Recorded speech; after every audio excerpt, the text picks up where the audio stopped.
Tá iniciando mais uma conversa com Lani Menezes.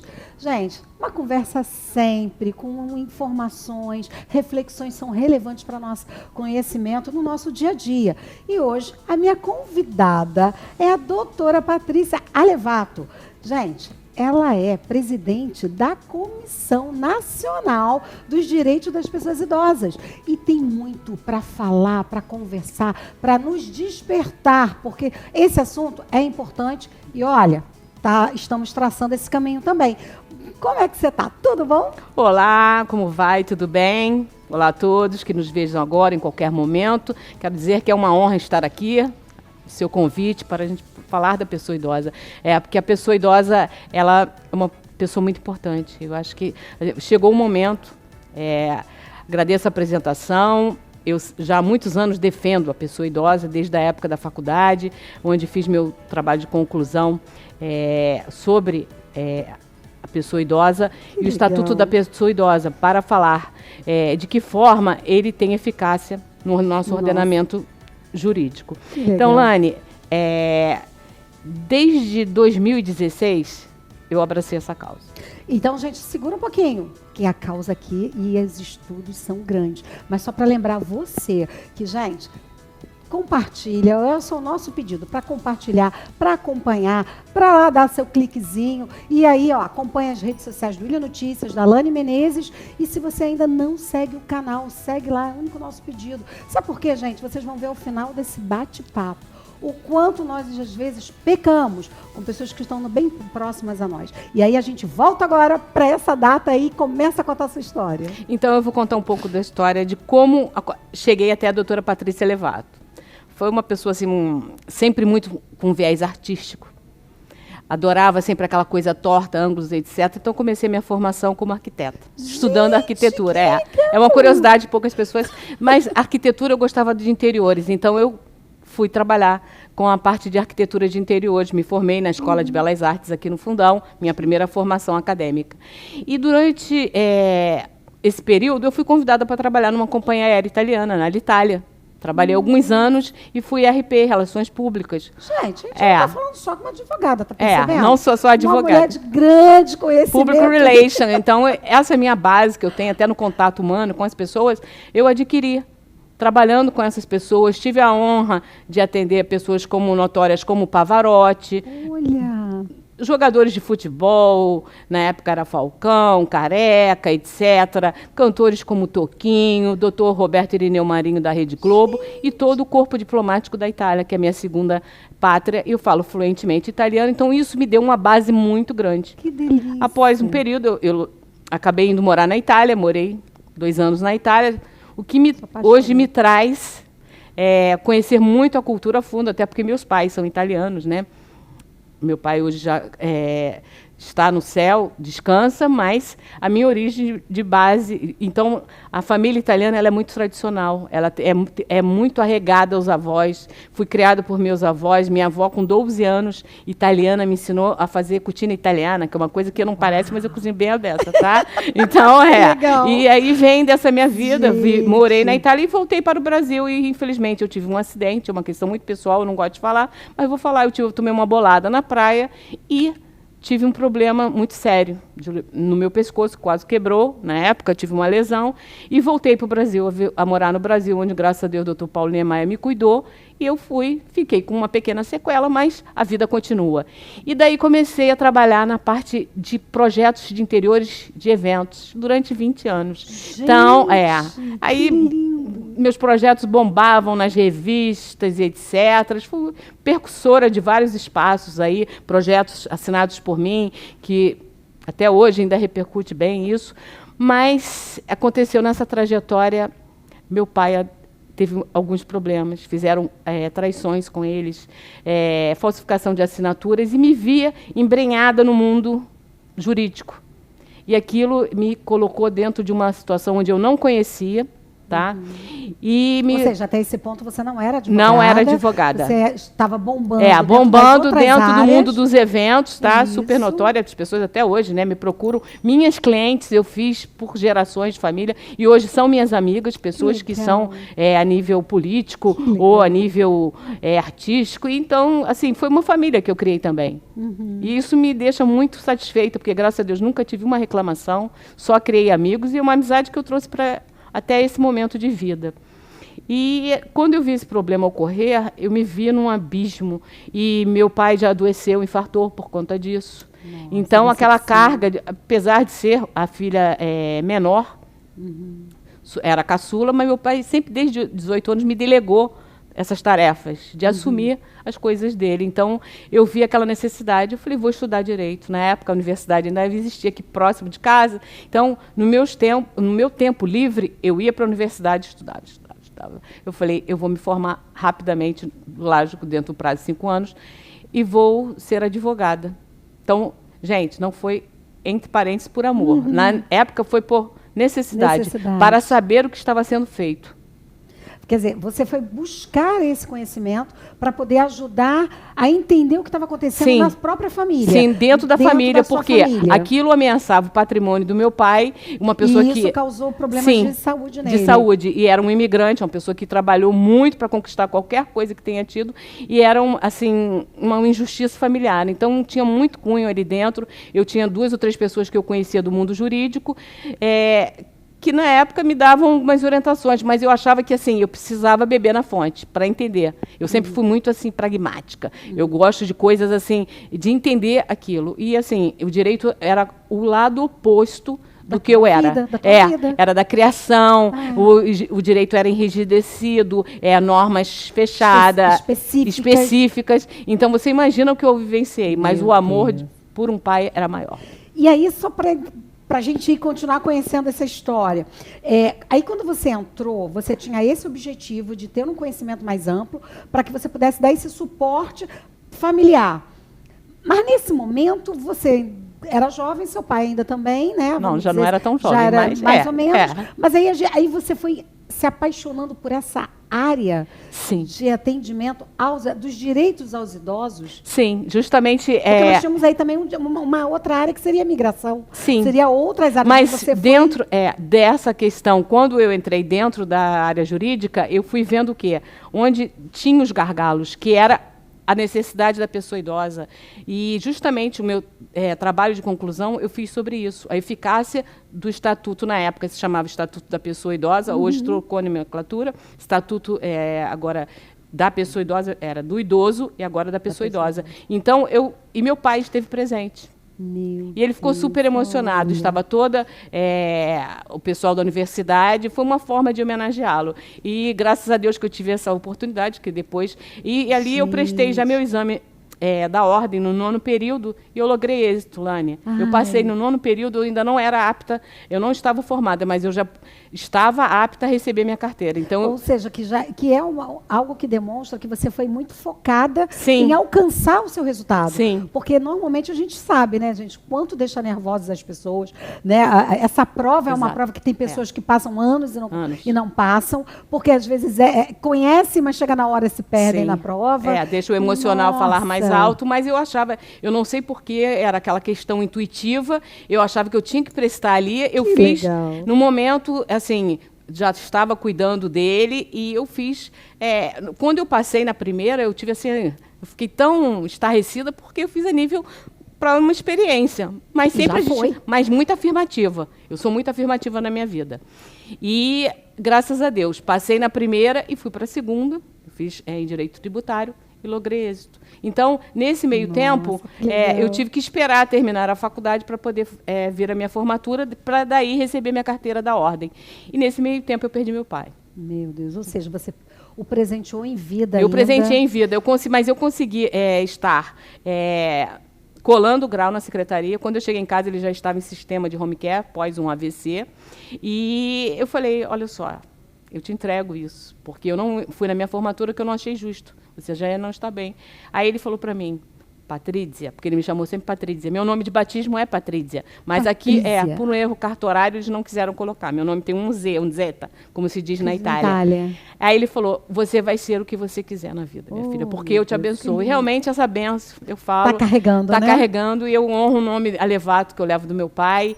E assim, e desde aí, muito já vinha toda essa paixão pela pessoa idosa, porque assim, ela passa por muitas agruras e cada vez vinha com esse projeto dentro de mim, de que forma eu poderia ajudar essas pessoas. Ou seja, todo esse início, né, veio dessa vivência familiar, ou seja, você sentiu tudo na pele. Sim, exatamente. Né? Não é só através de uma dor, por empatia, mas você vivenciou.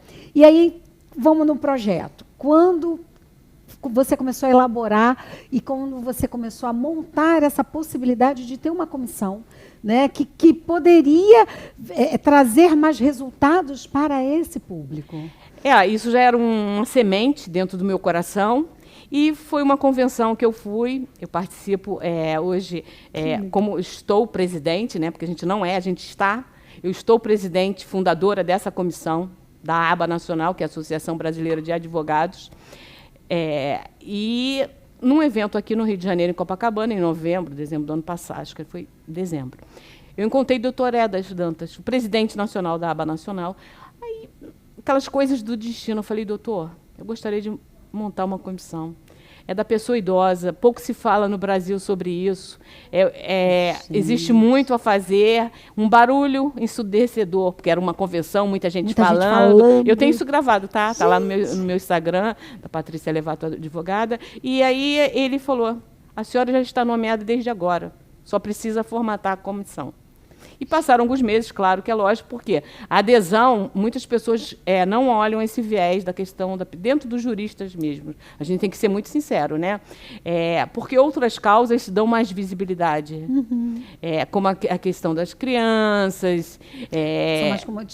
São mais comovem mais. Comovem mais e trazem mais notoriedade. Mesmo eu não, em momento nenhum, eu procurei notoriedade. Eu procurei um propósito. O meu propósito, sim, é ajudar as pessoas idosas. Isso está evidente, acho que em todos os momentos da minha fala, né? E quem me conhece, convive comigo, né?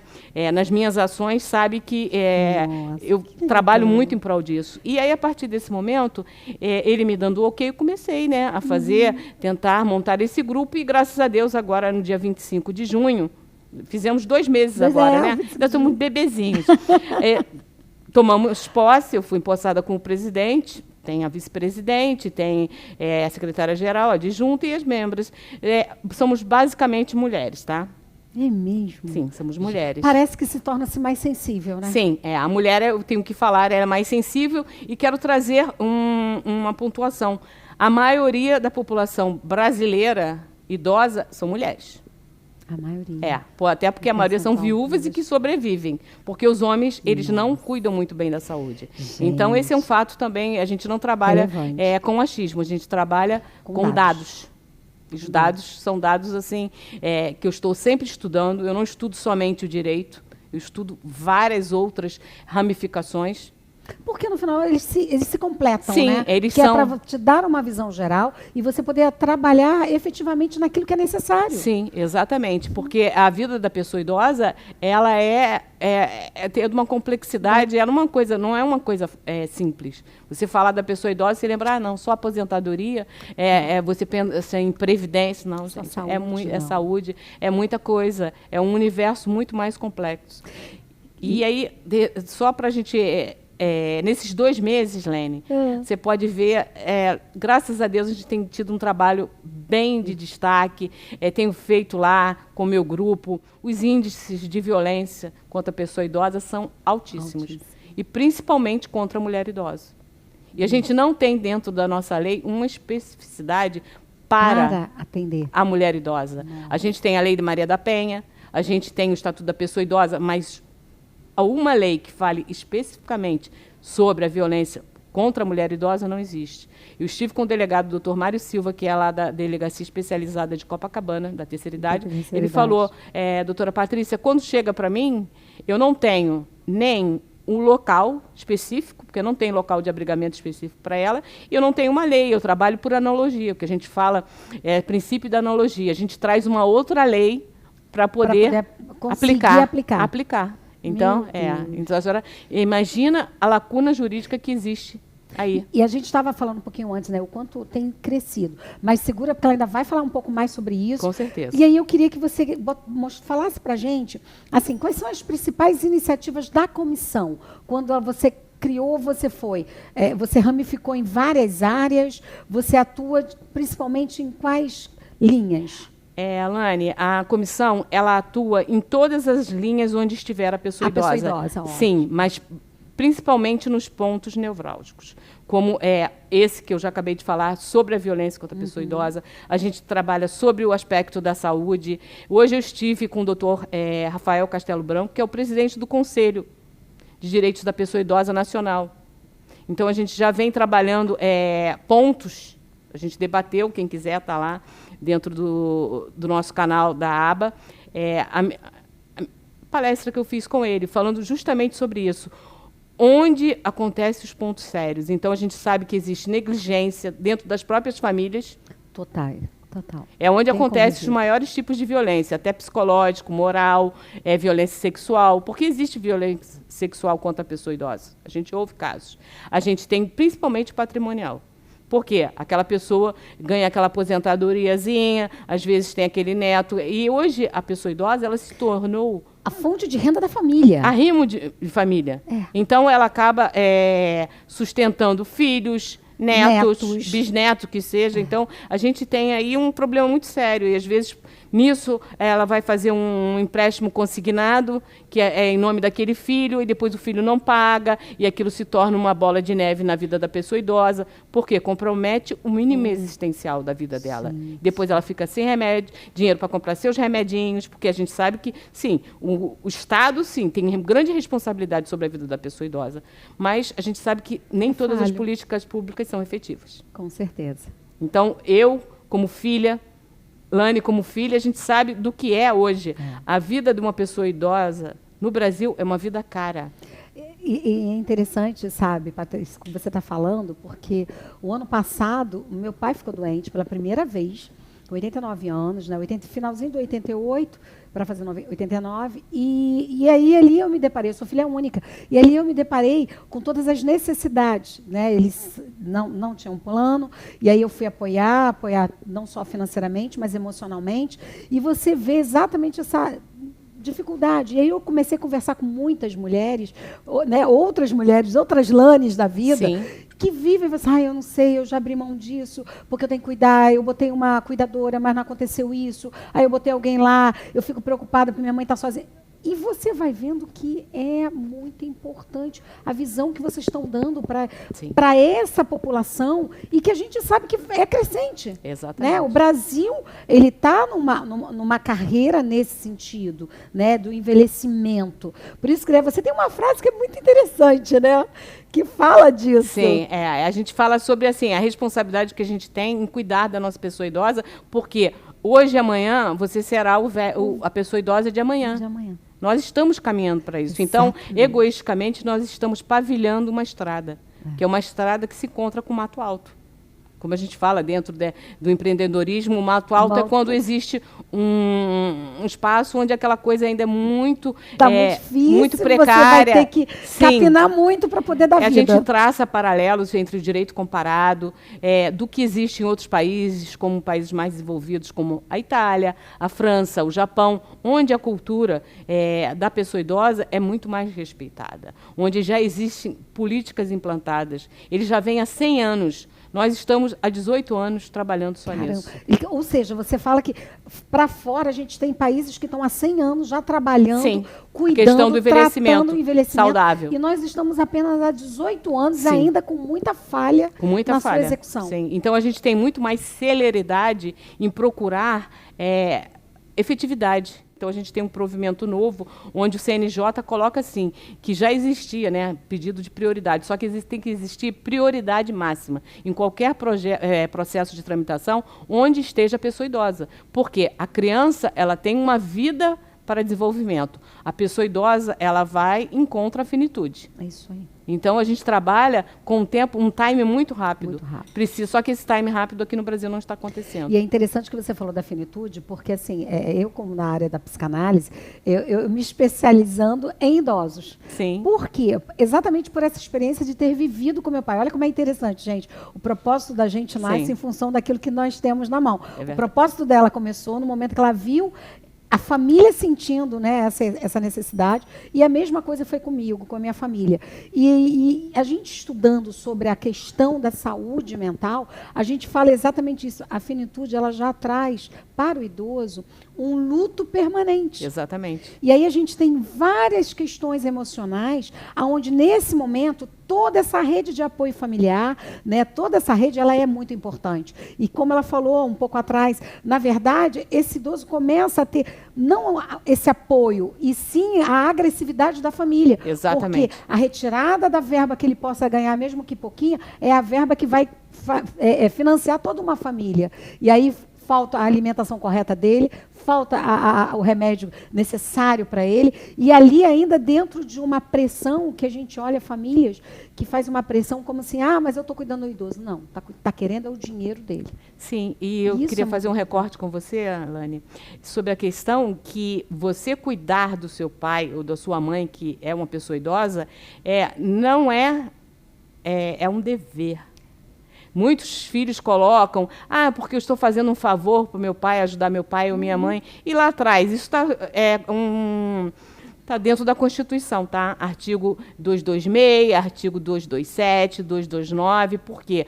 Hoje, o pai e a mãe têm a obrigação de cuidar de um filho. Na velhice é o inverso. É o inverso. Então, você vai ter, sim, obrigação legal de cuidar do seu pai e da sua mãe, e de prover do que é necessário para ele, para que tenha uma vida digna.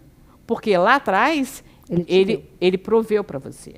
Então, é uma inversão, sim, e existe, e nós estamos aí justamente para isso, para conscientizar, principalmente aqueles filhos que gostam de abandonar seus pais nas ILPIs, que a gente fala ILPI, é uma instituição de longa permanência. O antigo, como se falava, asilo. O asilo, não se fala mais. E a gente fala, tem filhos que gostam de abandonar em hospitais, tem filhos que procuram a curatela, entre aspas, que era a antiga interdição, para se apropriar do patrimônio desse familiar que já está a pessoa idosa, só que hoje esse mecanismo não é tão fácil, tá, de obter, até porque as pessoas vão vendo qual é o fundamento. Você, como uma pessoa de psicanálise, você sabe observar quando existe um fundamento verdadeiro ou quando aquela questão é ardilosa para poder uma pessoa subtrair os bens daquela pessoa idosa. Então, a gente é triste a gente trazer à luz essa questão, mas são questões importantes, questões que acontecem e que são questões diárias. No Ministério Público, ao qual eu estou sempre com duas promotoras, que são as responsáveis do idoso, doutora Elisa e doutora Cristiane Branquinho, são inúmeras as denúncias que chegam. Inúmeras. De maltratos, de apropriação de patrimônio, de questões de cuidadores, que às vezes se aproximam com uma segunda intenção daquela pessoa, um vizinho que sabe que aquela pessoa é sozinha, começa a se aproximar e depois pede para assinar documentos. Por isso, você, pessoa idosa, se me assistir, jamais assine um documento se você não souber o que é o conteúdo daquele documento. Peça uma pessoa amiga, uma pessoa que tem entendimento, para que ela te explique o que está acontecendo ali. Nunca dê sua senha para pessoas estranhas, só dê sua senha para uma pessoa estritamente de confiança. Né? São questões muito de confiança. Infelizmente, vocês são alvo de golpes. E é interessante, né, bastante isso que ela está falando, gente, porque eu lembro quando meu pai ficou internado, eu estava lá, né, mesmo, ele tinha feito uma operação, fiquei acompanhando, e depois quando ele foi para uma outra enfermaria, né, no hospital, você via, às vezes, o idoso sozinho. E a assistente social desesperada tentando achar a família. Exato. Né? Porque foi lá, colocou, deixou e saiu. E depois abandono. E aí é que eu fui ter essa ciência, conversando com o pessoal do hospital, eles falando, nossa, o que a gente tem que lutar aqui para fazer com que a família venha a ficar, porque assim, o direito né, de você ter o acompanhamento ali, né? Exato, então, porque a pessoa idosa, isso até é bom também reenfatizar, no Brasil, ela tem direito a ter acompanhante dentro do hospital, salvo CTI, dentro do CTI, às vezes, em alguns hospitais, até a nível particular, eles colocam uma poltrona e a pessoa pode ficar para acompanhamento, mas vai depender, isso é uma coisa meio subjetiva. Falando em assistência social, uma coisa que a gente luta muito também é que nos hospitais, como a doutora Margarete Dalcomo citou lá no FGV, exista a humanização também. Agora que os médicos passam a ter, desde o primeiro período até o último, aula de humanização, como tem a Harvard. Por quê? Quando você está com uma pessoa idosa, principalmente um filho, você recebe notícias, as más notícias que a gente fala, de uma forma muito severa. Eles te jogam a notícia, por exemplo, seu pai vai a óbito em horas. Meu Deus. Você tem um colapso nervoso. Então, e também tem assistência social 24 horas dentro de um hospital. Não só porque finais de semana você não encontra um assistente social. Você não tem uma sala especializada para comunicação. Estou falando das grandes redes, tá? Hospitalares. Não vou citar o nome, até porque eu sou advogada e jamais a gente cita nada. A gente fala mas e deixa você tem a vivência. Sim, tem a vivência. Então, isso é uma questão muito importante. Até de que forma a vida da pessoa idosa está sendo conduzida dentro de um hospital. Porque existe muita banalização. Nossa. A gente sabe que na pandemia houve o critério da escolha. Do critério da escolha. Da escolha, de quem viveria ou de quem não viveria. De quem não viveria. Isso é muito triste, tá? Porque atrás daquela pessoa existe um amor de alguém. Existe uma família, existe um amor, existe... E atrás daquele leito, que você está ocupando a UTI, que para o plano de saúde é caro, existe seu pai, ou sua mãe, ou sua tia, ou sua avó, o que quer que seja. Então, eu acho que é muito responsabilidade de todos. É uma vida. Isso é muito importante. Você falou de uma... Né, a gente conversou e você falou alguns pontos, mas eu tinha separado aqui, assim, que você chamasse de novo a atenção da gente de desafios que você sente que são os mais urgentes a serem falados com essa constância que você tem falado, no sentido de atender o direito desse idoso. Né? A gente fala de saúde, a gente fala mas o que você destaca como os grandes desafios para que a gente precise ter bastante atenção? Porque de tudo que a gente está falando é muita coisa. Sim, mas é um universo bem amplo, né? Demais. Porque eu vou tentar sintetizar até e trazer assim, os pontos que eu julgo fulcrais. Primeiro, a saúde tem que ser ampliada. O governo tem que aumentar as políticas públicas de saúde com efetividade para a pessoa idosa, porque as pessoas não estão mais conseguindo pagar plano de saúde para a pessoa idosa. Estão insustentáveis os valores e as coberturas cada vez mais estão sendo diminuídas. Você faz um contrato de adesão, porque é contrato de adesão, com um plano de saúde, quando você vai utilizar, você vai e chega naquele hospital, a rede está descredenciada. E teve isso agora com uma amiga nossa. Ocorreu com a minha mãe há pouco tempo. Ela comentou isso. Ela falou assim, nós fomos para o hospital. Não, já está descredenciado. Tivemos que ir para um outro hospital que a gente não conhecia nada. Sim, e nesse meio tempo você perde a vida da pessoa, porque a pessoa que está passando mal, principalmente, ela precisa de urgência. E estando em urgência e emergência, aquele local que você foi, os primeiros socorros têm que ser prestados. Só que isso não acontece. Ele simplesmente fala, essa carteirinha aqui, não serve. E aí te deleta. Então, coloco como número 1 da lista a questão da saúde. Porque sem saúde é nosso bem maior. E a pessoa não existe. E você sabe que assim, o nosso sistema é bom, sistema de saúde, só que assim, os recursos que estão voltados para o sistema de saúde têm que ser ampliados. E principalmente visto para as pessoas idosas, porque cada vez a gente tem duplicado o número de idosos. A nossa pirâmide de faixa etária, ela modificou, Lani. Ela lá em cima, ela está largando. Por quê? Caiu... Ela está virando de cabeça. Né? Ela está aumentando, ela está largando. Foi capa do jornal o Globo essa semana. E embaixo, o nascimento está bem baixo. Bem pequeno.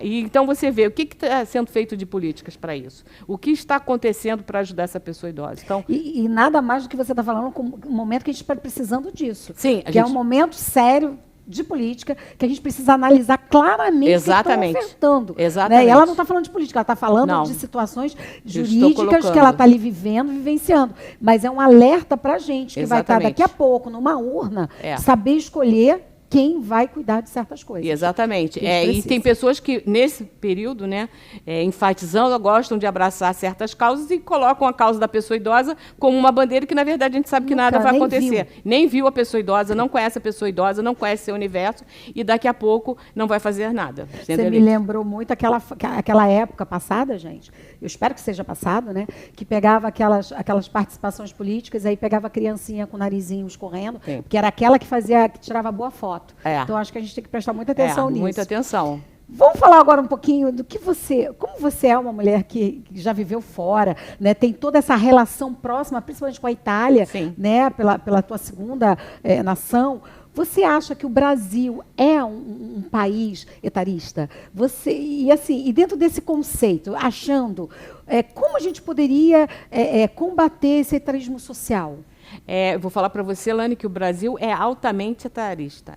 O etarismo é uma pauta que até várias artistas agora abraçaram, né, como uma questão social para dar ou criar programas, etc. A mim não me interessa qual foi o objetivo, mas estão dando luzes a falar sobre esse. E sim, você encontra isso nas filas. Eu quero deixar aqui também uma questão muito importante, que é a lei da superprioridade 80+. Minha mãe é uma das percussoras da Musa, né? Eu sempre e eu lidero muito esse movimento. Por quê?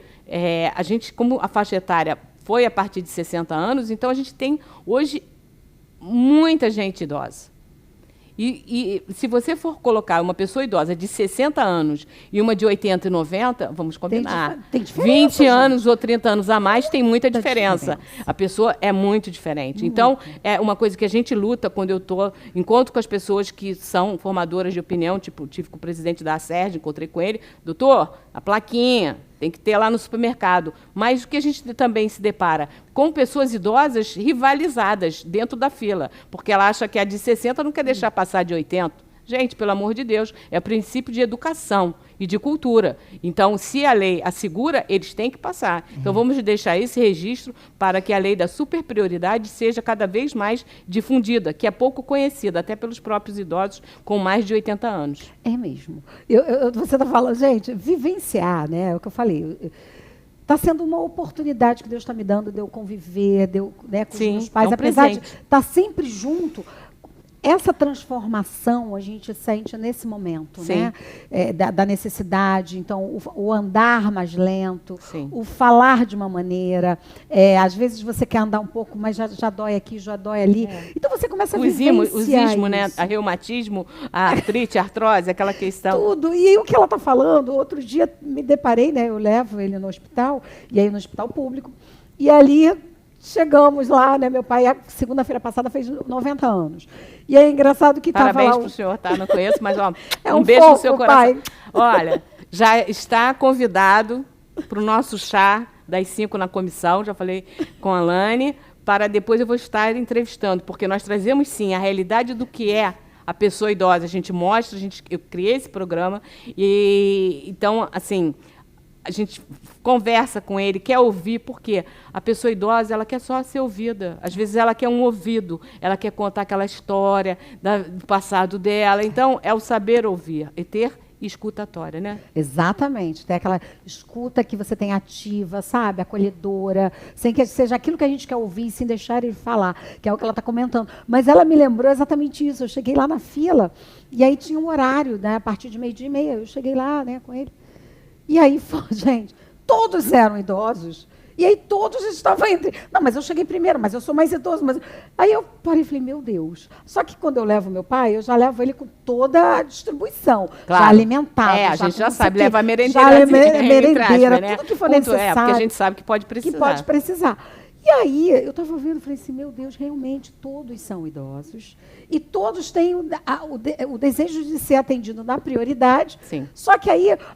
Os médicos ainda, eu acho que tem uma coisa que você falou logo no início, exatamente essa preparação das pessoas poderem começar a conviver, né? Que você fala do estudo como tipo em Harvard, das pessoas saberem e terem essa empatia, na verdade, esse acolhimento, porque tinha médicos ali que estavam meio sem saber como organizar isso. Gerenciar gerenciar essa situação. Porque todos estavam ali com idades idosas, então a gente está falando de 89, 90, e todos estavam com necessidades, né, mais sérias, menos sérias. Mas aí é casuístico, né? Tem que ser avaliado pelo próprio médico qual é fazer uma interpretação a quem dar essa preferência. Porque dentro, salvo a urgência, se tiver pessoas de 80 anos, elas vão ter que ser atendidas, sim. À frente daquelas que estão com menos idade, se tiver com casos, vamos dizer, parecidos. Exatamente. Talvez. Porque eles têm, às vezes não aguentam, porque ficam cansados, às vezes são diabéticos, precisam, no caso que a gente leva, porque a gente sabe que um diabético, eles descompensa, precisa de uma alimentação, tem que ter água, e nem certos locais são providos. Às vezes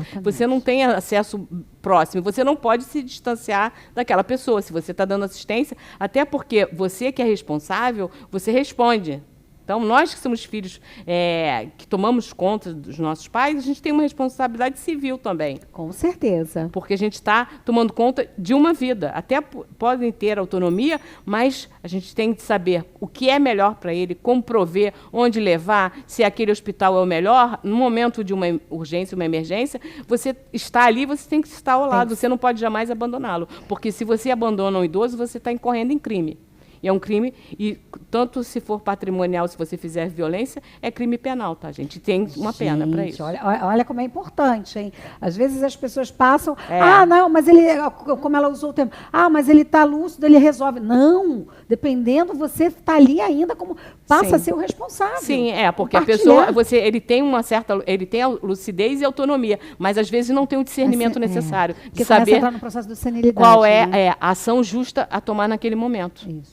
Isso. Quando o idoso fala, não quero tomar um remédio, mas você vai falar, mãe, a senhora é hipertensa, a senhora não tomar um remédio, quando a senhora dorme, a sua pressão ela aumenta dormindo. Então, você tem que trazer um argumento e fazer ela entender a necessidade de ela estar ministrando aquele... sem ser aquela filha também que vai dizer, não, você vai fazer isso, você vai fazer aquilo. Não. Que aí você vai começar a castigar. Isso a gente... Não, o idoso ele tem que exercer sua autonomia, porque é um ser vivente, gente. Não quer dizer porque ele passou para entre aspas, a velhice, que ele vai ser uma pessoa que ele vai ser comandado como um robozinho e jamais infantilizar. Isso a psicanálise também fala, infantilizar a pessoa idosa. A gente não quer... Criança é criança e pessoa idosa é pessoa idosa. Cada um na sua classe. Então, cada um com as suas perspectivas, com os seus paradigmas. Então, cada um no seu quadradinho. Com toda a sua experiência, Patrícia, como é que você poderia falar para a gente sobre o que seria um envelhecimento saudável? Envelhecimento saudável. Primeiro, cuidar da sua saúde. De forma, assim, você já nem precisa chegar aos 60 anos. Quando você já tiver 50 anos, você já começa, ter aquele hábito de fazer exames, mesmo que você não tenha um plano de saúde, procura as clínicas de família, você faz seus check-up periódicos para você estar vendo se seu organismo está... Eu acho que isso é primeiro fundamental. Por quê? Para que você tenha autonomia na sua velhice. Porque isso já é estudado, gente. Daqui a alguns anos, não vai existir cuidadores para todas as pessoas idosas que existem. A UERJ é um polo, que eu conheço o pessoal de lá, estou sempre com o pessoal da UNAT, de formar... Eu, particularmente, nesse momento, estou fazendo 2 cursos da UERJ. Fiz o de gerontologia e geriatria, de envelhecimento, e agora estou fazendo de cuidados paliativos e de cuidadora de idosos, que eu também, de pessoa idosa, que eu já tenho lá pela Fundação Oswaldo Cruz. Mas saber é libertador.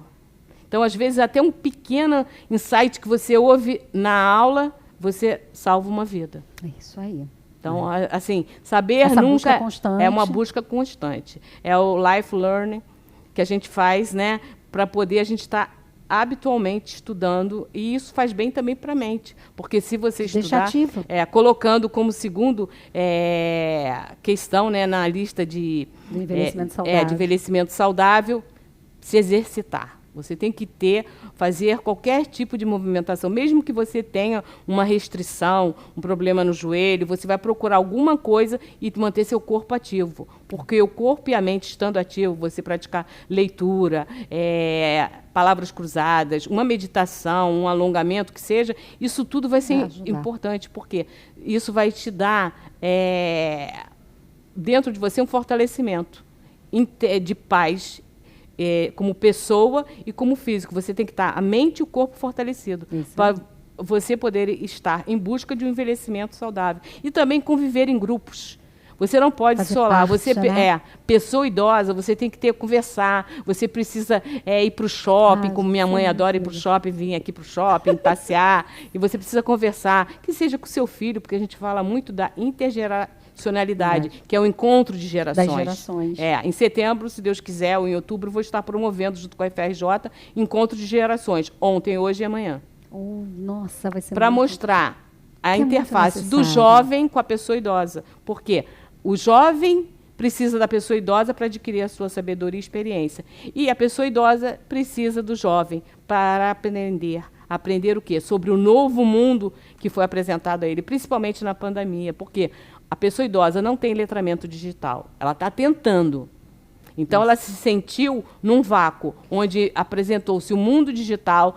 Para falar com o neto foi para o WhatsApp, na época da pandemia. Por quê? Porque nós, filhos, tivemos que fazer? Trancar todos os nossos queridinhos dentro de casa, sem vacina, sem nada, e o coração na mão. E só pedindo a Deus para proteger. Até que chegasse a vacina e a gente pudesse imunizá-los. Então, assim, e aí eles tiveram que aprender a fazer uma chamada por WhatsApp. Exemplo, minha mãe, eu dei de presente na pandemia. Então, um telefone. Celular com WhatsApp para desenvolver. Então, falar. Então, como é importante. Então, eu deixo o registro aí para vocês que são netos, bisnetos. Percam tempo, ensina para sua avó, ensina para o seu avô. Olha, aperta esse botãozinho, desenha, aperta. Eles aprendem, tá? Porque eles têm muita boa vontade. Então, a maioria que eu convivo aprende. Eles não gostam do Pix. Pix, eles têm... Não, tem aí a gente, com todo respeito ao Pix, mas eles não gostam porque tem medo. Medo por quê? Porque só ouvem golpes. Exatamente, só tem golpe, até a gente. A gente fica, entendeu? Meio temeroso. Então, é essa questão. Vamos respeitar, mas assim, quem puder, insira um pouco no universo digital, para que eles não sejam analfabetos digitais. Exatamente. Mas a gente já vai falar um pouquinho de tecnologia mais no finalzinho, que eu deixei uma perguntinha para ela. Mas eu queria que você falasse um pouquinho agora, como é que, né, dentro dessa experiência, dessa convivência, dessa busca por divulgar essas informações, como é que vocês estão pensando um pouco mais que, na verdade, eu tenho uma percepção de um aumento muito grande de violência, maus tratos, abuso nessa população, né, nas pessoas idosas. Como é que vocês veem essa atuação? Juridicamente, os advogados estão preparados para trabalhar? Vocês atuam nessa divulgação da gente atentar para esses problemas, ao mesmo tempo treinar, talvez colocar à disposição dos novos advogados ferramentas para que eles possam também atuar com mais ênfase nessas áreas? Ótimo. Como eu falei anteriormente, lancei agora no dia que foi aniversário da Maria da Penha, essa campanha contra a violência contra a mulher idosa. Então, por quê? Os índices são alarmantes, que chegam de crimes contra as pessoas idosas, de todo, como eu já repeti, físico, patrimonial, moral, e o que quer que seja. Então, a gente tem que conscientizar, e os advogados têm que se preparar, eles têm que estudar, eles têm que estar atentos, ter um ouvido também de sensibilidade quando chegar uma pessoa idosa, porque para a pessoa idosa chegar e fazer uma denúncia dessa, é uma coisa muito séria, porque principalmente vai envolver uma pessoa da sua confiança, pode ser um familiar ou uma pessoa que esteja próxima. Ou então você, essa pessoa que não faça, se você é um parente ou um vizinho que veja qualquer ato de violência, é seu dever moral fazer essa denúncia. Você tem o Disque 100, aqui no Rio você tem o Disque 127, que é do Ministério Público. Por quê? Se você fizer essa denúncia, os promotores vão averiguar e vão tomar as medidas cabíveis. Porque é uma coisa muito... Aquela pessoa não sabe se defender, gente. Ela se torna uma pessoa vulnerável. Fragilizada, né? Fragilizada. Totalmente. Não quer dizer que todo idoso é vulnerável, mas a situação o fragiliza. A situação da violência, a situação dos maus tratos existe sim. A gente sabe de casos de netos que são portadores de droga, que se usurpam do dinheiro de avós, de pais idosos para consumo de droga, e depois fazem maltratos, batem a pessoa... Até matam, né? E matam. A gente sabe de crimes, muitos crimes têm acontecido com a pessoa idosa. Não quer dizer que o homem também não sofra. Só que, como eu coloquei aquela atenuante que a maior percentual são de mulheres. E também pela nossa sociedade, que é uma sociedade bem machista, né? Então, a gente sabe que, assim, isso já não vem de agora. As mulheres também, a questão do feminicídio é uma questão muito séria. A gente sabe que a lei da Maria da Penha agora foram 18 anos. Desde a época dela já acontecia esse tipo de crime. Então, é um trabalho nosso, social, de conscientizar, e da advocacia, que os juristas também fiquem empenhados na defesa dessa pessoa idosa, mas não ter uma escuta cuidadosa, porque você vai estar ouvindo aquela pessoa lhe contar de uma coisa que para ela é muito dolorosa. Ela vai abrir uma caixinha de Pandora que dói para ela fazer. Que dói e vai estar expressando sentimentos, e não são sentimentos bons. Porque os sentimentos bons é quando a gente vê um idoso bem tratado, a gente vê uma pessoa idosa que está passeando, está com 82, está com 85, está passeando com a sua filha aqui no shopping, vai comer pizza, e vai na loja, e vai ali ver uma novidade. A gente quer isso, que é uma pessoa empoderada, interativa, não aquela pessoa que fica em casa sozinha, esquecida, só vendo TV, e na maioria das vezes só passa coisa que são... Que deixa eles cada vez mais para baixo. Mais depressivos. Mais medrosos. Sim, medrosos, intimidados. Então, exatamente. Aí comem por compulsão, porque não tem, aí não recebem, as pessoas esquecem que todo mundo é ocupado, gente. Eu sou ocupada, ela é ocupada, mas a gente abre espaço da nossa vida para dedicar a uma pessoa que nos criou. Então, isso é um ato de amor, é um ato de devoção, é muito lindo. E a gente está plantando sementes do nosso amanhã, porque amanhã nós queremos para esse caminho. Exatamente. Então, eu acho que na vida, isso é uma questão até bíblica, né? Você precisa longanimidade semeia para colher. Então, preste atenção do que você está semeando, porque é o que você vai colher. Com certeza. Gente, mas olha... É muita coisa para a gente falar com essa mulher. E essa mulher tem muito conteúdo para compartilhar conosco, né? Essa doutora é maravilhosa. Mas aí eu queria só voltar num dos pontos que a gente falou da tecnologia, que me chamou muita atenção, exatamente nessa caminhar, né, com os meus pais. Eu vi ali que tudo a gente tem da tecnologia. Então, você tem a tecnologia, a inovação, é maravilhoso. E a gente está vendo serviços muito automatizados. Então, vamos lá, vamos dentro do banco. Mas agora é isso, é aquilo.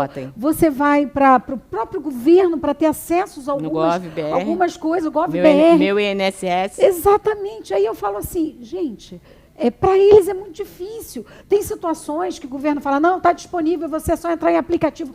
O que é app? Que eu falei para ela, minha mãe, eu dei para ela um celular.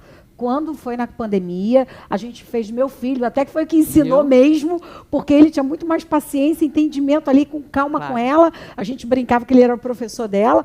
E aí ela foi mexer. Só que ela não sabe o que é app, ela não sabe o que é aplicativo. E aí ela ainda vai ao banco receber o dinheirinho dela. E aí depende... Eles adoram isso. Exatamente. Eu falei sobre isso, por isso que eles são muito reféns de assaltos, porque eles gostam de ir lá pegar. E aí o que está acontecendo?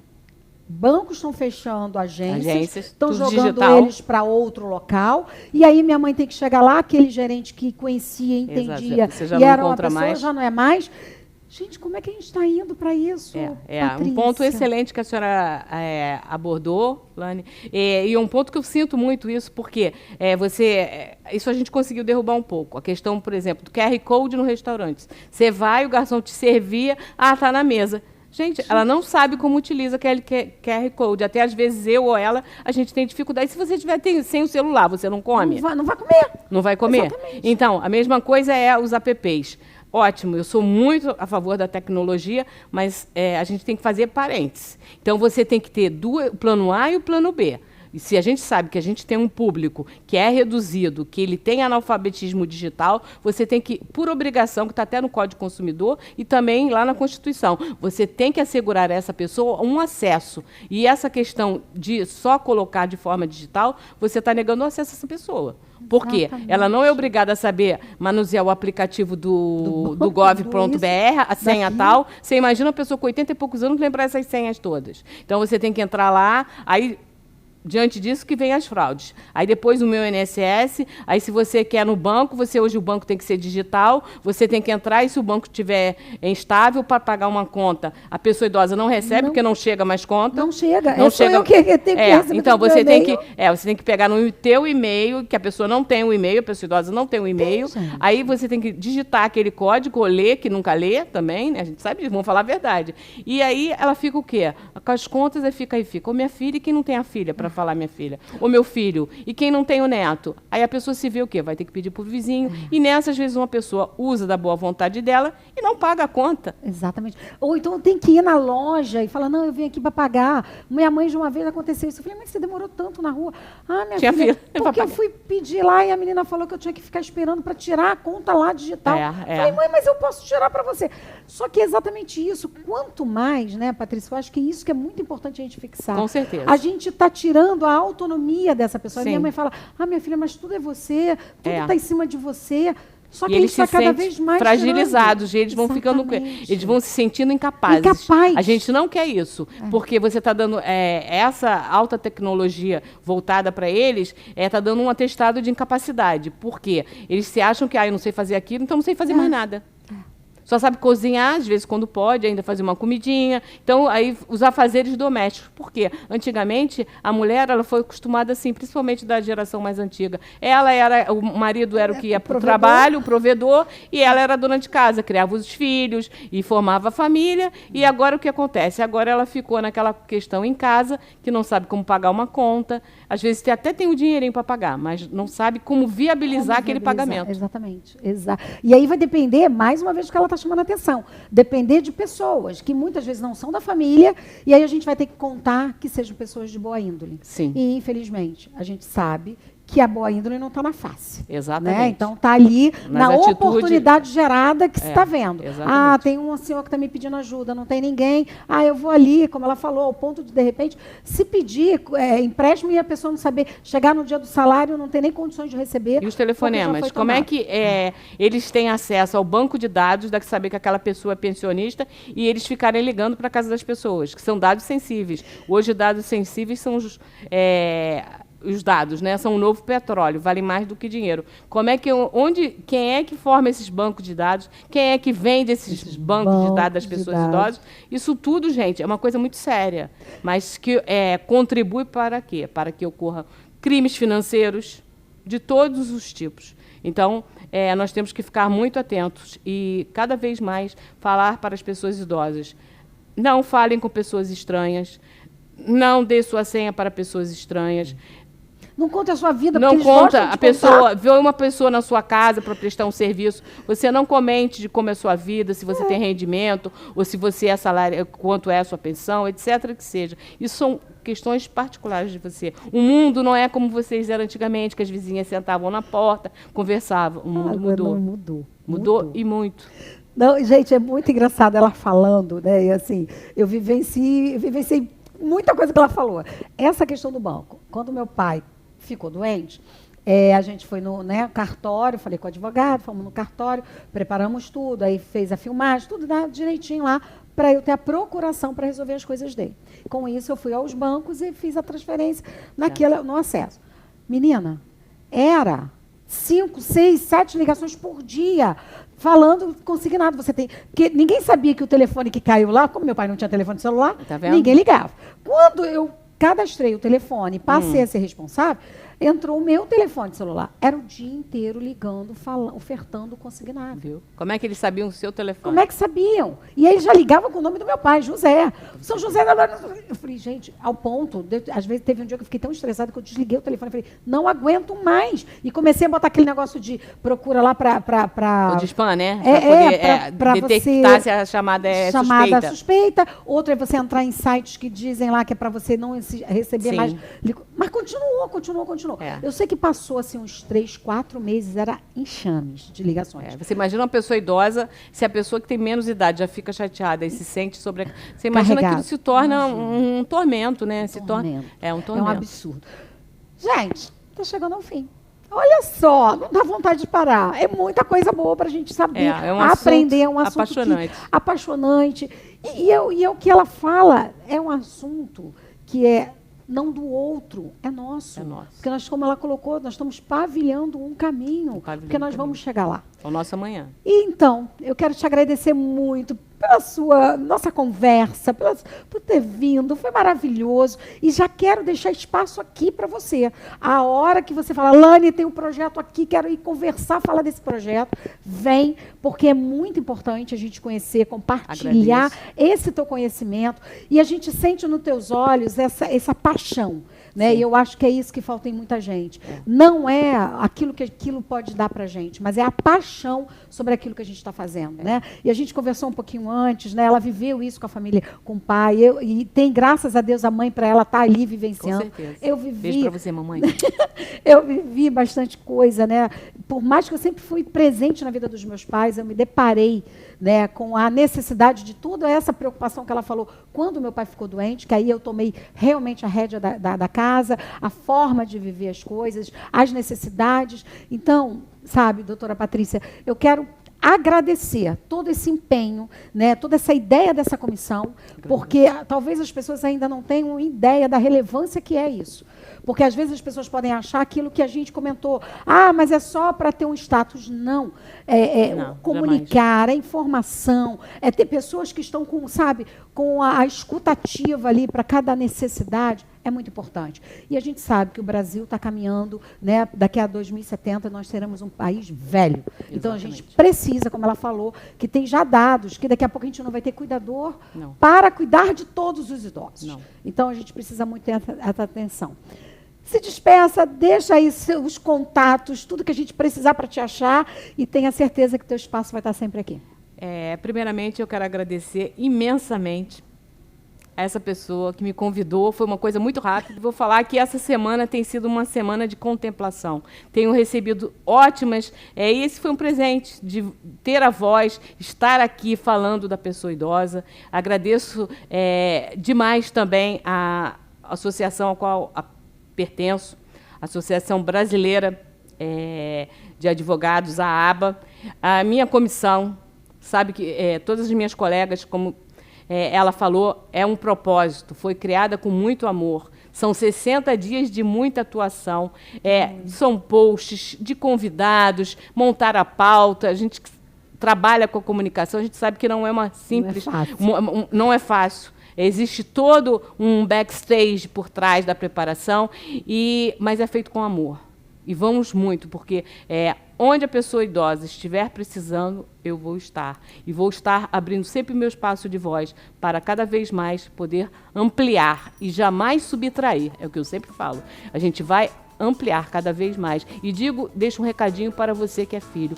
Cuide, sim, do seu pai, da sua mãe.